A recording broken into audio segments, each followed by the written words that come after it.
the Terrifying Lies podcast with music and stories by Craig Nybo.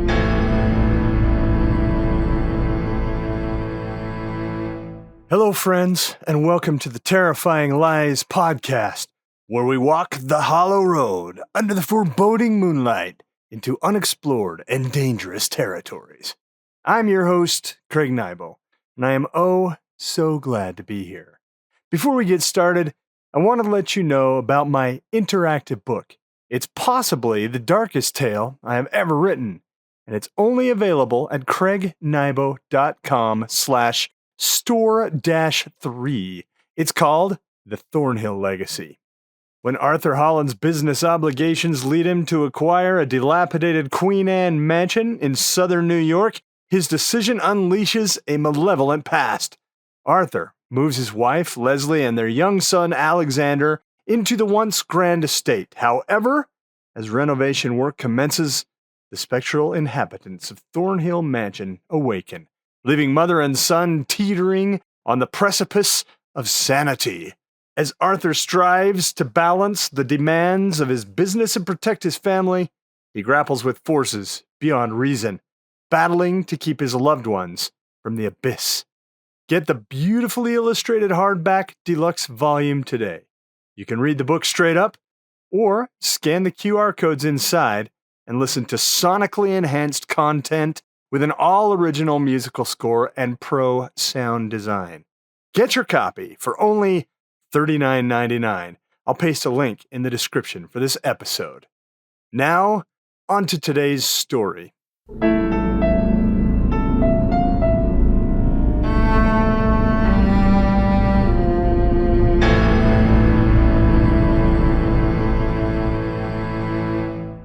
Today, I offer Red Annex, Part 8 of 9.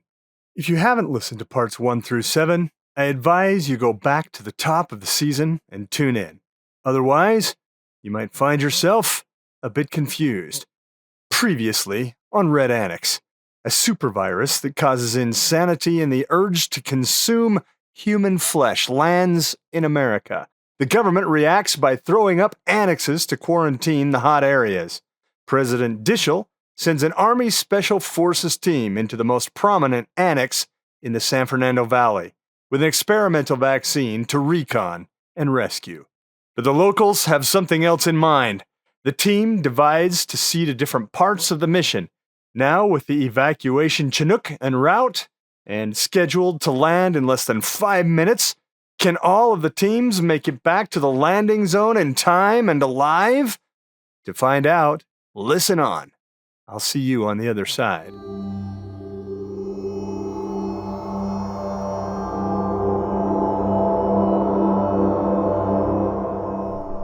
Chapter 22. Extraction minus 2 minutes. Melvik, Tortoff. The sky broke apart with the double chop of rotors from the Chinook as it chattered over the eastern concertina walls of the San Fernando Annex. First Warrant Officer Melvik, pilot, and Second Warrant Officer Tortoff, co-pilot, noticed a significant spread in the chaos since dropping the operational detachment into the LZ in Tongva Park less than 2 hours ago. More infected ran through the streets. More fires sent columns of filth into the air. Several buildings lay imploded into their own ruin. Melvik couldn't imagine there could be much worth saving after the dust settled. New annexes popped up every day, one in Columbus, Ohio, another along the Louisiana Delta. The military had built portable walls around 800 square miles of southern Kansas farm country. The White House issued periodic updates regarding the vaccine. Red Ring dampened the hope by jumping borders and gaining ground. Although Melvik and Tortoff hadn't spoken of it, the risk of sharing air with the San Fernando Annex led in both of their minds. But both women had put their fears aside. Both pilots had signed the paperwork that would place them into the care of the U.S. government epidemiologists after returning with the operational detachment and any inoculated refugees. The pilots expected a speedy trip: touchdown, extract, liftoff. Orton, the detachment commander, came with citations for leadership and a whole lot more badassery in his military career. Neither Melvick nor Tortoff expected a drop, recon, and get-out mission to phase Operational Detachment A-2574, and the mission's outcome could mean significant breakthroughs on the front lines against HC4. Doctors could run tests on inoculated specimens. Epidemiologists could use infected blood to advance a serum. The San Fernando Annex, for all its fires and crumbled ruins, offered hope to the world. Where are they? Melvick asked through her mouthpiece. Should have been here 2 minutes ago, Melvick said. Both women looked down at Tongva Park. No sign of ODA 2574. The mission coordinator had given the Chinook crew orders to leave the area without touching down if the detachment hadn't made it to the extraction point. The two pilots looked at each other. I'm gonna raise ATF, Melvick said. She opened a line on the radio. Air traffic control, this is CH-47 Delta. We're at the extraction point. There is no sign of the assets. Please advise, over. CH-47 Delta, this is air traffic control. Orders are to come home if you don't have line of sight or radio contact with assets. Over. Air traffic control, we copy your orders, but we request permission to circle and see if we can establish line of sight with assets. They've only had a 2-minute grace period since the designated extraction time. Over. The radio silenced for a moment. Melvick ground her teeth as she waited for a reply. She couldn't stay long. Her orders stood, but with so much hanging on bringing back infected, inoculated survivors, it made sense to delay another few minutes. CH-47 Delta, you have permission to search for ODA for up to a 20-minute period. Hostiles are confirmed. Be careful up there. Hostiles were confirmed? No shit, Melvick thought. Someone had nearly taken them down with an RPG during insertion. Copy that, air traffic control. We will spend up to 20 minutes in the air searching for assets before coming home. Over. Over and out. Air traffic control said. Melvick guided the Chinook upward and began a systematic recon pattern. Both she and Tortoff kept their eyes on the ground, scanning for human assets, scanning also for assholes with anti-aircraft weapons.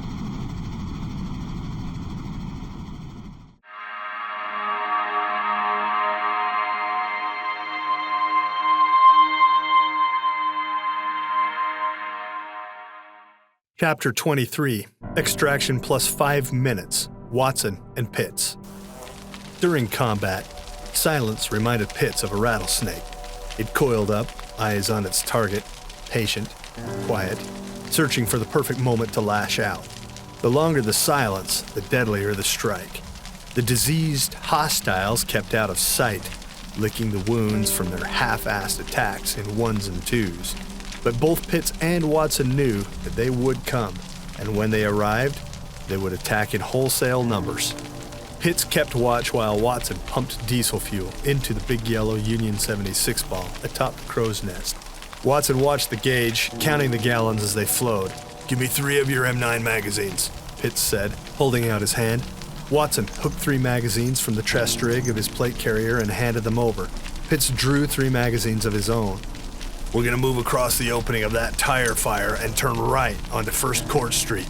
See the transport van?" Pitts pointed at a large gray van parked on the curb across the street, just out of the 75-meter blast zone. Watson nodded. "That's where we're gonna make our stand." Shots opened up. Pitts and Watson crunched up against the cattle truck. "Here they are," Watson said. "How long before we're full?" Pitts asked. Watson checked the pump meter. 34 seconds. "It's gonna be tight," Pitts said as he peeked around the edge of the cattle truck and spotted a mob of hostiles weaving through stalled traffic.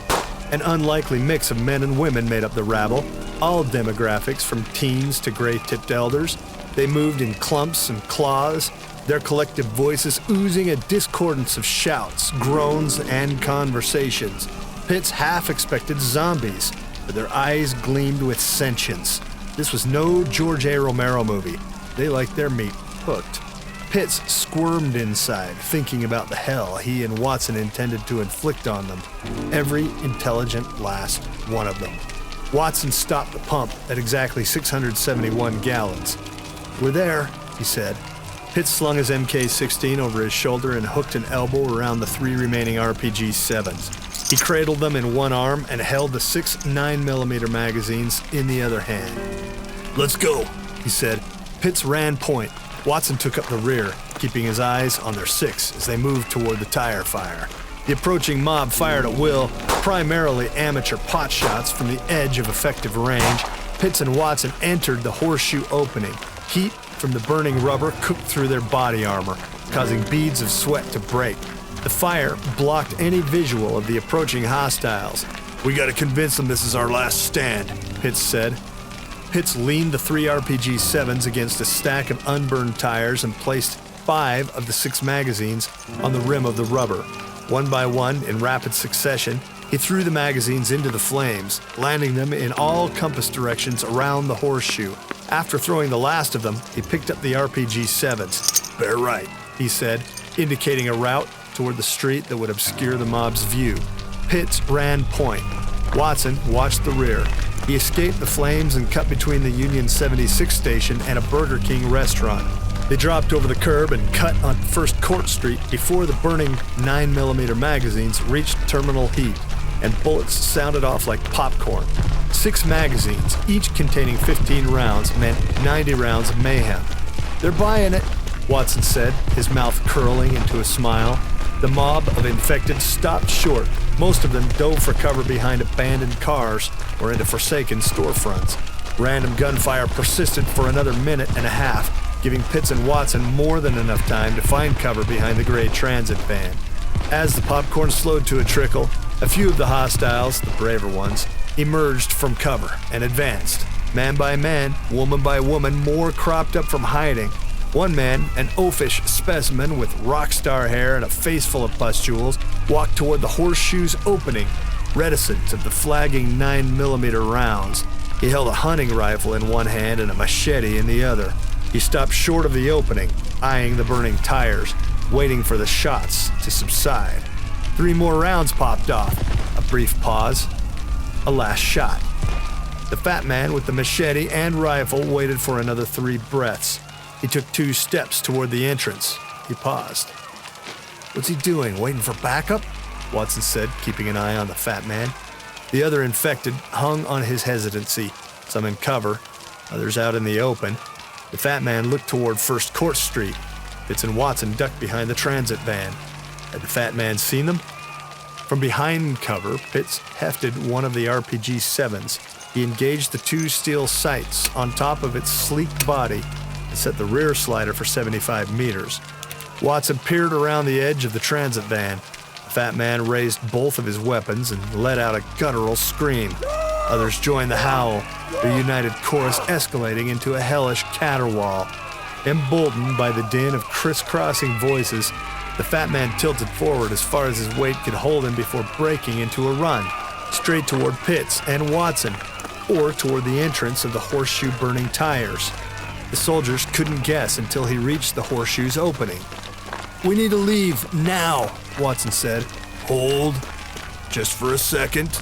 Pitts raised the RPG-7 and put the bright orange Union 76 ball in his sights. The mob advanced, crawling their way through abandoned traffic. The wave of humanity rushed like a tsunami. Pitts and Watson held their breath. Would the hostiles fall for the decoy and enter the ring of burning tires? Or would they continue their advance onto First Court Street, straight at Watson and Pitts? The machete and rifle-wielding fat man led the way. As he came around the edge of the horseshoe opening, he paused for a moment as if something caught his attention. He turned toward First Court Street and panned back and forth across the graveyard of abandoned vehicles. Pitts and Watson ducked behind the transit van, hoping the big man had passed them over. The fat man took a deep breath of the smoke-filled air and let it out in a cloud of tar. He coughed, rough and hard, leaning against the stack of tires, with one hand to stable himself. Watson glimpsed around the edge of the van. The rest of the horde stood behind the fat man, waiting for him to make a decision on which direction to go. One more shot rang out from the fire. The last of the 6 magazines Pitts had tossed into oblivion. The fat man raised his weapons, ground around on his heel, and sprinted toward the sound, toward the Union 76 marquee. The mob followed, raising a fresh din of screams, moans, and gasps for polluted air. They gushed forth like a crawling, 100-limbed creature, thronging into the horseshoe opening. The machete and rifle-wielding fat man rounded to a halt upon realizing the two soldiers' ploy. But before he could redirect the pack's collective rage, the mass of humanity clogged the horseshoe opening like a deep vein thrombosis. Even as space dwindled to a squeeze, more clamored to get inside, to get a piece of the outsiders who had sequestered them for dead. Pitts thumbed back the RPG-7's hammer. God save my soul. He squeezed the trigger. The primer fired, sending the rocket out of the shaft. It moved away from Pitts almost in slow motion. Solid rocket fuel ignited, shoving the projectile off into a trajectory straight toward its target. The rocket struck the center of the Union 76 ball. The sky exploded into a wash of light, heat, and plasma. Napalm blasted outward far beyond the horseshoe of burning tires. It splashed down in all directions, covering nearly a 60-foot diameter around ground zero. The mob's assertions of rage turned into wallows of fear and pain. The area converted into a primordial scene of dancing flame, of twitching sinews, of heat-encrusted hair, of limbs curling in on themselves under the strain of contracting sinews.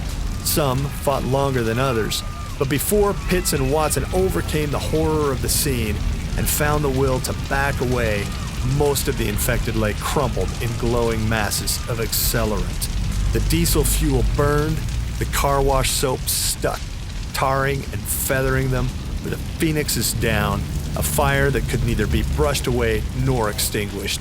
No ambulances would come, no hospitals would prepare burn units for incoming casualties. The fire won with all of its greed and hunger. Overcome by the scene, Pitts leaned against the transport van. He let the RPG-7 go and clattered to the street, discarded evidence of the sin he had committed against humanity. A Chinook chopped overhead, beelining toward Tongva Park. Wind from the rotor kicked the flames up into a macabre, ravenous dance. A firearm reported from ground zero, then another. Weapons discharged involuntarily. Bullets of all calibers from guns held by the burning whizzed away in all directions. "We gotta get to the extraction point, now!" Watson yelled, yanking Pitts around by his shoulder. Reason returned to Pitts' eyes.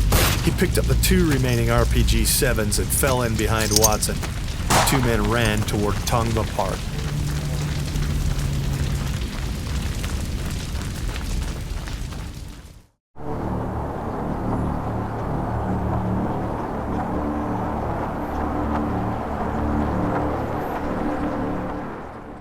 '24. Extraction plus 6 minutes. Melvik, Tortoff, members of ODA 2574. Melvik navigated the Chinook over the building tops, finishing their final sweep of the Annex. She and Tortoff spotted smatterings of infected walking the streets. Some took pot shots at the helicopters that flew over, but none showcased the weapons or skill needed to make any difference. Melvik reasoned that the RPG strike had been a one-time thing. Just as the two warrant officers decided to fly to the extraction point for a final look before heading back to base, an enormous explosion mushroomed from a gas station located about halfway between their current position and Tongva Park. What the hell? Melvik said, squinting against the inferno's luminescence. She pulled up but kept her course straight. She guided the Chinook directly over the explosion, giving her and Tortoff a bird's-eye view of the conflagration. Charred bodies, scores of them, either lay in flames or staggered away, partly burned and near exhaustion. What happened? Tortoff asked. She glanced over the carnage and spotted two survivors dressed in urban camouflage running away from the fire. They moved with the liquid ease of Special Force assets. They're ours. Badasses, Melvik said. Let's hope the rest of the world sees it that way, Tortoff said. Melvik pushed the button on her comm and spoke. Air traffic control, this is CH-47 Delta, over. Copy CH-47 Delta, this is air traffic control. The voice came over Melvik and Tortoff's headsets. We have visual confirmation of ODA 2574. We have two assets in line of sight. Are we clear to land at the extraction point? Over. A moment passed. Perhaps air traffic control was considering the massive explosion at the gas station before responding. You have clearance to land at the extraction point CH-47 Delta, over. Copy. Melvick navigated the Chinook toward Tongva Park. Tortoff took in the devastation. More overturned cars, more charred-out buildings, more bodies splayed out on the roadways, on the rooftops, on the sidewalks. Melvick piloted the Chinook over Tongva Park toward the extraction location where she had earlier dropped the detachment. Earth kicked up in a vortex of foliage, dust, and vegetation under the spin of the twin rotors as the skids put down. Melvick disengaged the engines, glancing at their surroundings in the park. So far, none of the Special Forces units had emerged from the city, but Melvick knew that at least 2 men approached. She hoped the other soldiers had seen the Chinook and set bearings toward the extraction point. She hoped that all 12 members of the unit would come back, safe and sound. But the gas station explosion dampened her optimism. Something nudged at her, telling her that all wasn't well. "We have civilians," Tortoff said, pointing up a hill to a higher walkway 100 yards from where the Chinook rested. Melvick looked up and spotted about a dozen men and women standing along an upper walkway rail. "Why aren't they approaching? Seems everyone would want to get out of this hellhole," Melvick said. "Unsettling," Tortoff said. "There they are," Melvick said, catching a flicker of movement in her peripheral vision. A plume of green smoke drifted upward from a point just over a rise in the park.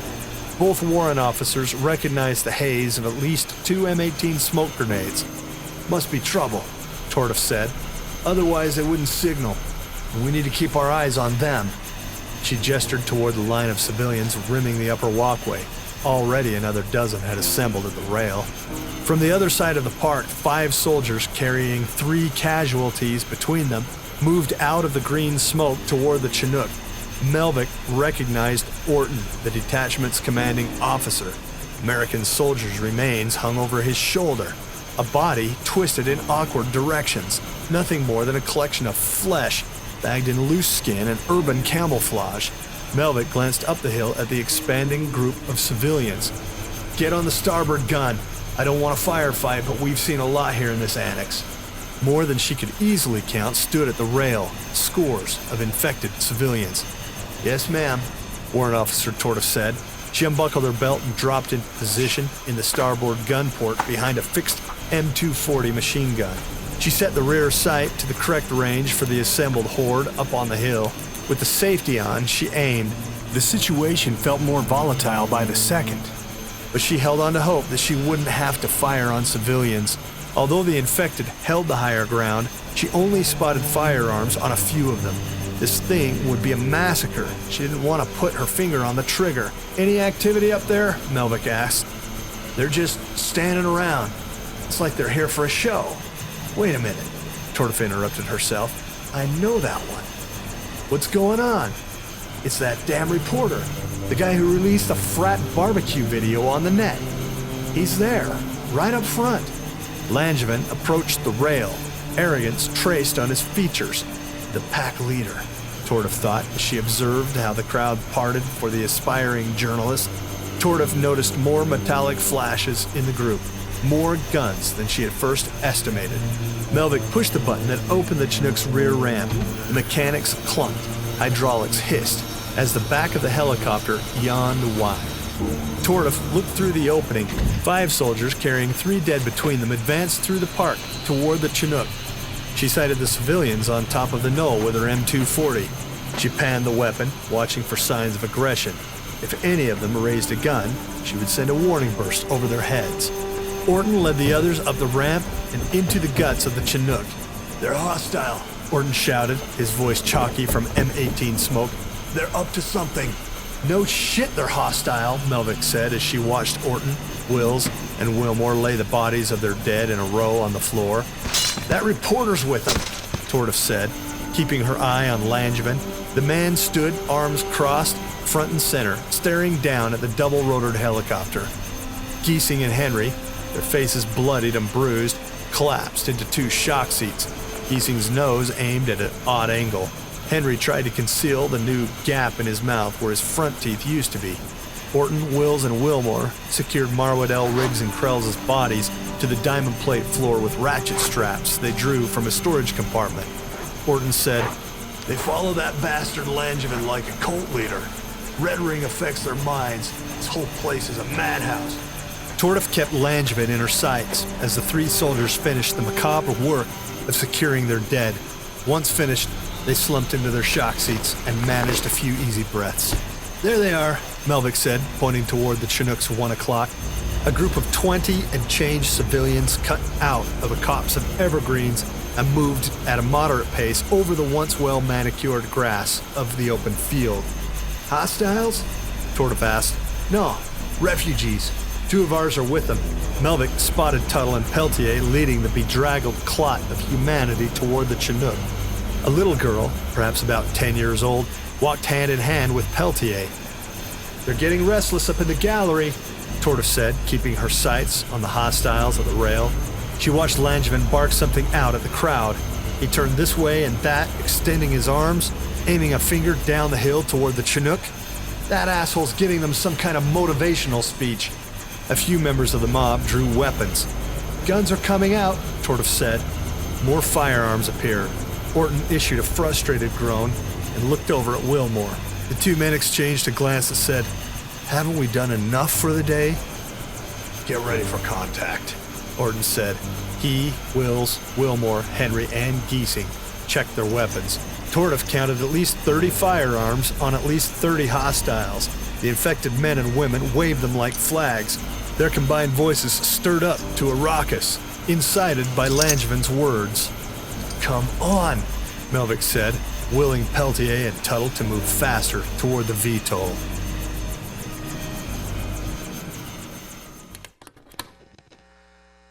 Rotors are chopping like the wings of deliverance. We come and drop into the zone of admittance. Follow the hand of the man who be putting us into the land where the plan is audacious. Can't tell me that the way is not deliberate when the money and the power are commiserate. Confederate camp of the degenerate, making the rules that exploit the proletariat. Getting a bird's eye view of devastation, seeing the scope of reincarnation of the mother of swine, the committer of crime, the overreaching of slime across the spread of time. Nobody falls for your moronic propaganda, the overhauls of your inquisitive memoranda. We know the score no longer ain't the tape, yo. It's getting thin and your method's gonna break, yo.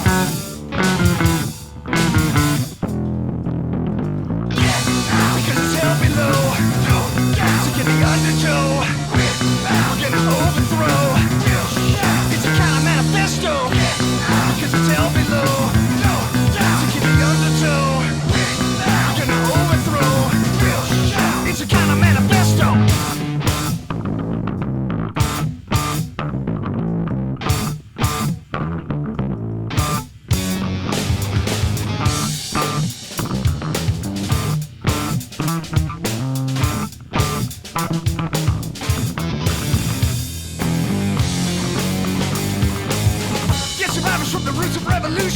The holy divers in the face of execution, coming in fast with a knife for retribution.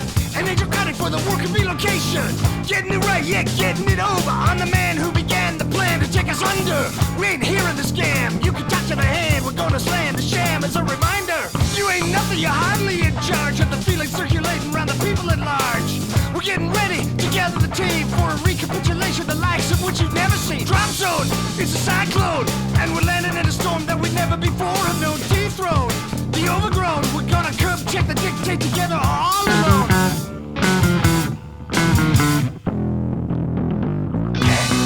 Because it is hell below, sick in the undertow.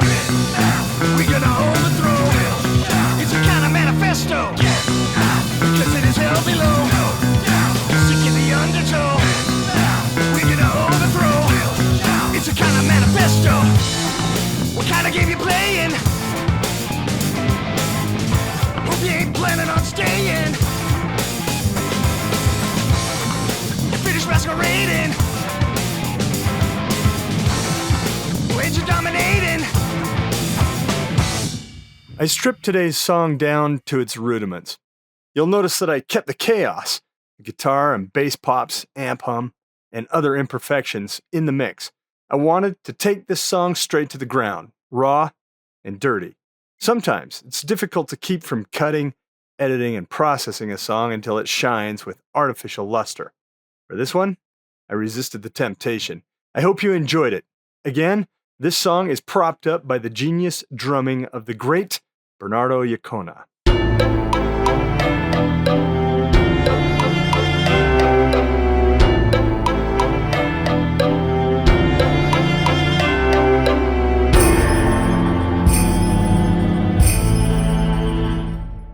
Thanks for joining me yet again on this episode of Terrifying Lies.